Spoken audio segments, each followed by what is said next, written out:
Upper Bitik Daycare Center at St. Vincent de Paul Daycare Center. Andun po sa atin ito lahat na pamahalaan lungsod ng Valenzuela sa panguna ng ating butihing Mayor Sherwin Gatchalian at ng tanggapan ng kagalingan, palipunan at pagpapaunlad na pinangunahan naman po ni former Vice Mayor Evelyn Jing Hernandez. Mga kaibigan, nais ko pong kilala sa inyo ang ating mga panauhin na nandito ngayon sa nasa stage. The Early Childhood Care and Development District 2 Coordinator. Mga kaibigan, palapakan po natin, Ginang Maura Blanco. The Early Childhood Care District 1 Coordinator, Ginang Luz Cabral. At ang overall President ng lahat ng daycare workers ng Valenzuela City, Ginang Tess Ilibre. At syempre pa, palapakan din po natin ang inyong mga masisipag na daycare workers mula po sa tatlong daycare workers na nabanggit ko na kanina mula sa San Lorenzo Daycare Center, si Teacher Del. Mula naman sa Upper Bitik Daycare Center, si daycare worker Consolacion Luna. At mula naman po sa St. Vincent de Paul Daycare Center, daycare worker Karina Aquino. Ito yung mga estudyante ni Ma'am Karina. At daycare worker Pearl Hasmin Rubia. At yung iba po natin ng mga daycare worker na nandito ngayon, magandang hapon po sa inyo lahat. And we would also like to acknowledge the presence isa po sa masipag na kagawad ng Barangay Karuhatan. Palapakan po natin, Kagawad Russell Padrinao. Kagawad, we would like to invite you to join us here on stage. Dito po tayo. Dahil ang ang St. Vincent de Paul ay mula sa Karuhatan, tama ba ako? Ang Upper Bitik ay Marulas, ang San Lorenzo, Genti, Upper Bitik is Genti, at ang San Lorenzo, Genti din po. Okay, Kagawad, samahan niyo po kami dito sa stage. Yan ang mga piling mag-aaral ng St. Vincent de Paul Daycare Center sa kanilang maramihang pagtula.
Bilang ang ihahandog po sa atin ng mga piling mag-aaral mula pa rin po sa St. Vincent de Paul Daycare Center sa pamumuno ni daycare worker Pearl Hasmin Rubia.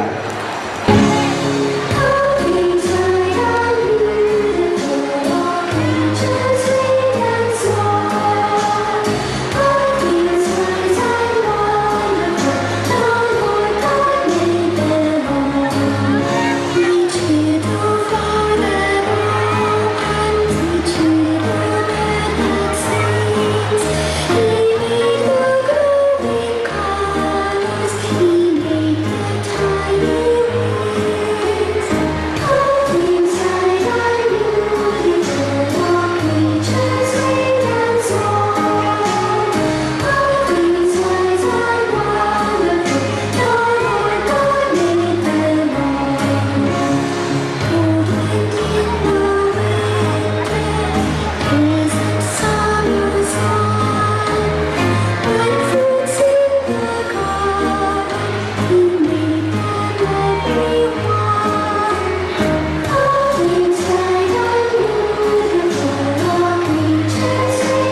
kaibigan, isa pa pong pampasiglang bilang, isang awit, ang ihandog sa atin ni Joricel Carlin Espiritu mula naman po sa Upper Bitic Daycare Center.